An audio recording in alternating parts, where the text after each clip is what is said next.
रात के 9 बजे पति ऑफिस से घर आया। पत्नी ने आते ही उससे लड़ना शुरू कर दिया क्योंकि वह उसे पसंद नहीं करती थी।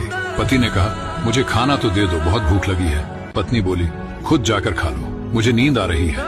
पति चुपचाप सुनता रहा और पत्नी पूरी रात उससे लड़ती रही। जब सुबह हुई तो पति ने कहा, मुझे नाश्ता तो दे दो। पत्नी ने गुस्से में कहा, मैं तुझसे तंग आ गई हूँ, भगवान करे तू मर जाए। पति कुछ नहीं बोला और चुपचाप ऑफिस चला गया। पत्नी अपने बच्चों को स्कूल से लेकर वापस आ ही रही थी तो उसने देखा घर के सामने भीड़ लगी हुई थी। वह करीब पहुंची तो देखा उसके पति की लाश घर के सामने पड़ी हुई थी। उसके ऊपर कयामत सी आ गई। मन में सन्नाटा सा छा गया। लोग आपस में बातें कर रहे थे कि कार से उसका एक्सीडेंट हुआ है। पत्नी जोर से चीखने लगी और चिल्लाने लगी कि मनोज उठ जाओ, मैं अब तुमसे कभी नहीं लड़ूंगी, तुम्हें कुछ नहीं कहूंगी, मुझे कुछ नहीं चाहिए। उठो मनोज, तुम्हें भूख लगी थी ना, चलो मैं खाना देती हूँ, मुझे छोड़कर ना जाओ, उठ जाओ। लेकिन मनोज कैसे उठता, इसे तो उसकी बद्दुआ ने मार दिया था।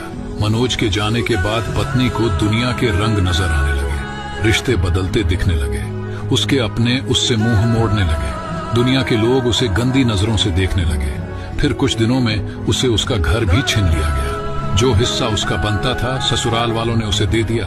पति के मरने के बाद उसे एहसास हुआ कि पति जैसा भी हो, चाहे पसंद का हो या नापसंद का, लेकिन औरत के सर का ताज होता है। अगर सहमत है तो कमेंट में यस जरूर लिखें।